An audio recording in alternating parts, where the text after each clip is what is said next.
There's nothing in this world, says Saint Sophrony in this book, there's nothing in this world that leads to the deep, life-transforming and unitive prayer. The cities and towns that we dwell in, even the villages, are set up with different aims in mind. Capitalism, profit, security, entertainment, diversity, practicality. They're not set up for prayer. In fact, they diametrically oppose prayer. The aims of prayer, the telos of prayer.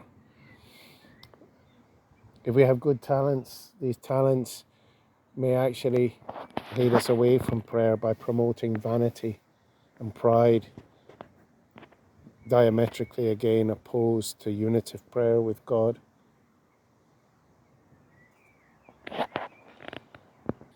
I think this is very helpful because I've been teaching about Buddhism in class, and I was teaching it the other day and I really thought, wow, there's so much good in this. There's so mindfulness. It makes so much common sense, and I could see many of my students kind of going, yeah, man, yeah. Young teenagers, yeah, this appeals. You talk to them about prayer, oh, eyes, what, they're bored, stiff. Talk to them about meditation, and suddenly it makes great psychological sense. But true prayer goes beyond the psychological.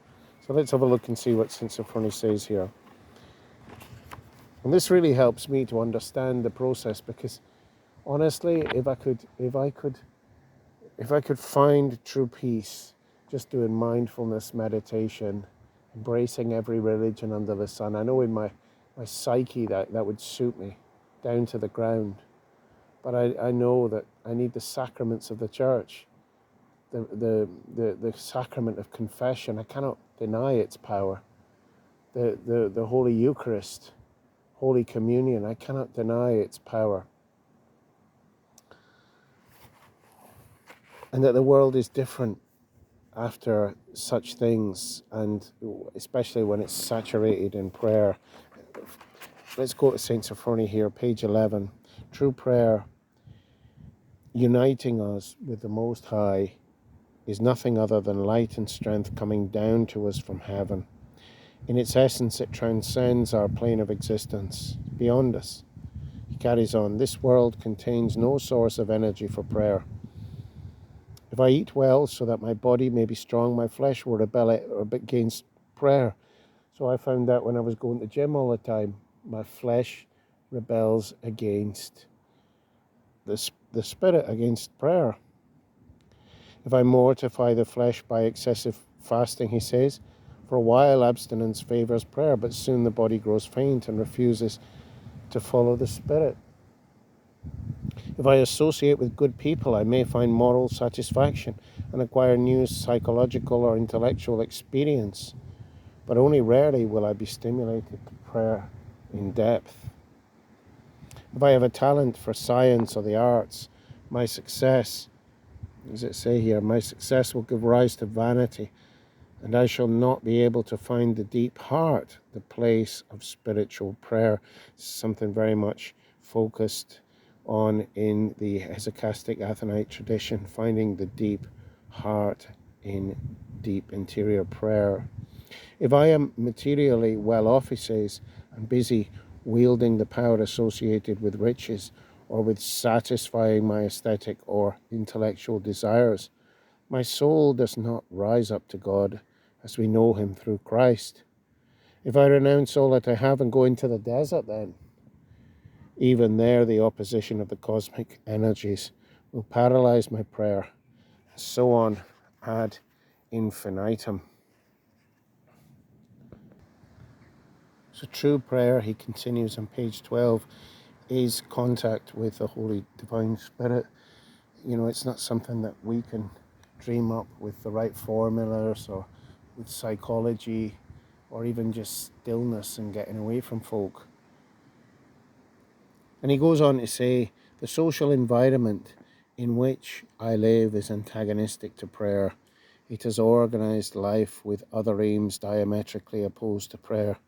Hostile spirits cannot endure prayer, but prayer alone can restore the created world from its fall, overcoming its stagnation and inertia by means of a mighty effort of our spirit to follow Christ's commandments. He talks here about heat and light, and that heat must precede light in the spiritual life. In other words, the ascetic striving before we have the illumination of the nous of the mind, of the heart, by God. It's not an easy one. The spirit fluctuates. Sometimes prayer flows in us like a mighty river. Sometimes the heart dries up. But every reduction in our prayer strength must be as brief as possible. To pray not infrequently means telling God of our disastrous state, of our weakness and despondency, our doubts and fears, the melancholy, the despair, in brief, everything connected with our condition. To pour it all out, not seeking to express it elegantly or even in logical sequence. Often this method of approach to God turns out to be the beginning of prayer as communion. A monk said to me yesterday in confession, this life is merely a pilgrimage, So if you're on a journey, you don't get down because the scenery's not great. You don't get down because the road's a wee bit bumpy, etc. You press on to your goal, to your end point, heaven, God, life with the saints and the angels of God, not living in a world that's turned its back to God, not making a nest for ourselves in Babylon, pressing on. It's a great book, this one. I really like it. So there we go. That's where you can get it on the internet. It costs you about a tenner, 12 quid, something like that. English pounds, that is. But I mean, they deliver to America and the likes. Beautiful monastery, so they are, down in Essex in the south of England. So there's a big long section on the Jesus prayer, and there we are. And also some handwritten prayers of Saint Sophrony at the back, which are quite extensive, quite long prayers for the morning and prayers for the evening, and prayers for the consecration of a church, for the chapel, absolution prayers and things like that. Before the cherubic hymn, the liturgical prayers penned by his own hand. So there we are. Prayers for the dead, etc. An awesome book. One of the greats.